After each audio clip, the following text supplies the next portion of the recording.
Okay, welcome everyone. This is going to be a video, the first video on similarity before we start our trigonometry unit. And the reason we're beginning with similarity versus going straight into trigonometry is very simple. All of trigonometry is based on similarity. Without it, we wouldn't have trigonometry. So that's why I'm starting here. Now your book doesn't go into similarity in very great detail because it's assumed that you've had similarity in geometry, and some of you may be rusty on this, so I want to bring back the concept just so you're aware of how similarity works and it's tied to trigonometry. Alright, so let's begin. Hopefully on the screen you're looking at two triangles. You're looking at a reddish salmon color. I'll call that red. It's more salmon. And then you're looking at a green triangle. Now, if you look closely at the triangles, you'll notice that they are both equilateral, and I know that just by looking at the angles. I see the 60, 60, 60 in the red one, and then the same 60, 60, 60 in the green triangle. So it tells me they're equilateral. And those angles are important in similarity in that you need to have matching angles. That's your first criterion for determining if something is similar. So the angles have to match, and not only do they have to match, they have to be in the same position. And more on that when I get to different shapes. So similarity is pretty straightforward. The way it works is the first thing you need is the same angles. But then the second thing that is required is that the sides the matching sides, the corresponding sides, have to be in proportion to one another. What that means is if I look at the 9.5 centimeters on the green triangle, it should match up with the 8.1. And if I do a ratio, if I compare one to the other, in this problem I'm going to compare the large to the small. You could just as easily go from the small to the large. Down here at the bottom you can see that that's the matchup that's going on. Now you may be a little confused by the notation, so I want to clarify that for you. The red triangle has A, B, C. That's how we called it, that's how we identified it. And the green triangle has this extra thing on the A. We call it A prime. So this is A prime, B prime, and C prime. And basically all that does for us, it really tells us the green triangle is coming from the red triangle. It's just a different version of it. And I'm using a program called Geometer Sketchpad. The nice thing about this program is I can take the green triangle and I can resize it. And you can see that by making it bigger or smaller, it still has the same shape as the red one. That's where the angle part kicks in. And because the sides are in proportion to one another, that's really what gives it the similarity part. It's really the same shape, a different size, a different magnitude, different scale. In fact, that's what we call it. We call, when you go from one to the other, we call that the scaling, the similarity scale, or the similarity ratio. So just to make this totally clear, if you're starting with the red one, and you're trying to get to the green one, so for example, think a photograph.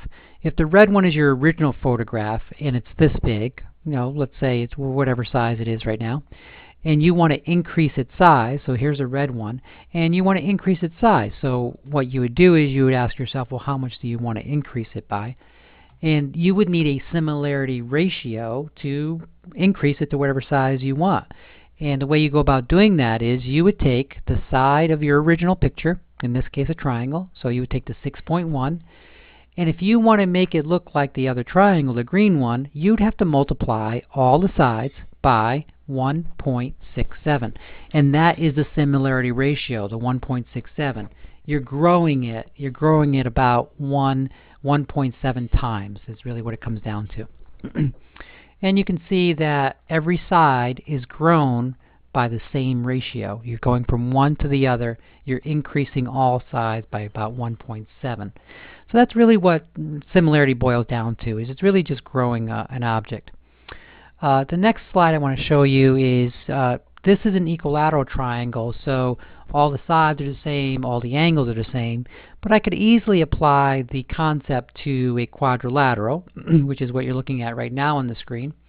You have a yellow quadrilateral, and then you have a bluish, turquoise or bluish quadrilateral.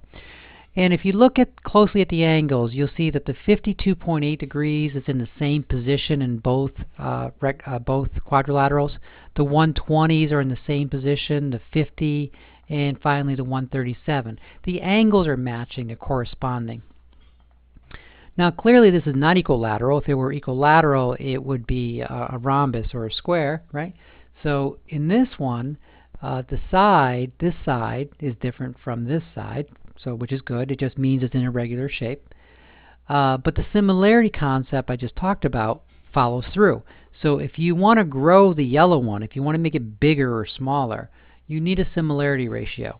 And so if I want to go from the 6.6 size on the small one, the 6.6 centimeters, and I want to grow it to 7.9 centimeters, well, then all I would have to do is multiply the small one by 1.18. I would grow the shape. So it's the same shape, different size.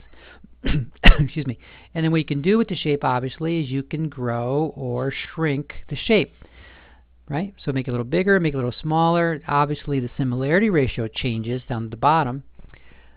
But what I want you to pick up on, and this is really the key to similarity, do you notice that all of the ratios are the same? No matter what side you compare. If I compare this one, the 8.7, and I compare that to 6.3, the ratio that I'm comparing, this is, let's see, that's B prime, D prime, that's this one right here, it's growing by 1.39.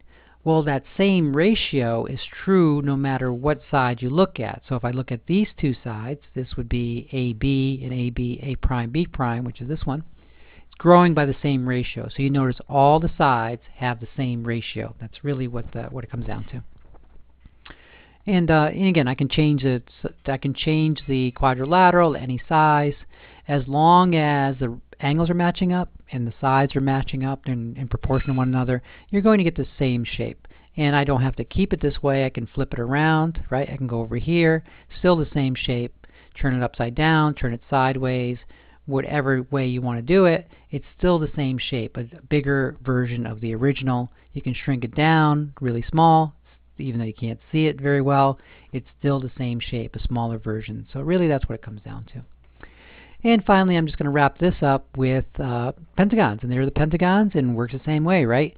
You have all the angles, those are the same, and you end up growing the sides. You grow the sides by the same rate. And that's really what similarity comes down to. Now, the next video is going to be on trigonometry, so I just want to show you before we move on to the next video. Right triangle trigonometry is obviously based on the right triangle. And we'll discuss this in the next video right here, but what it comes down to is trigonometry takes a right triangle, at least in the beginning. It takes a right triangle, and instead of having that right triangle that you start with, you take a similar right triangle, a much bigger or smaller right triangle. So this is what allows us to measure buildings without climbing it. You can measure trees without climbing the trees. You can measure the distance to the moon without actually going to the moon by using a similar shape. You scale it down. You say, all right, that shape can be reduced to the smaller form. So I'm going to pause here for the end of similarity, but that'll give you a nice introduction. The next video will discuss the trigonometry part of this.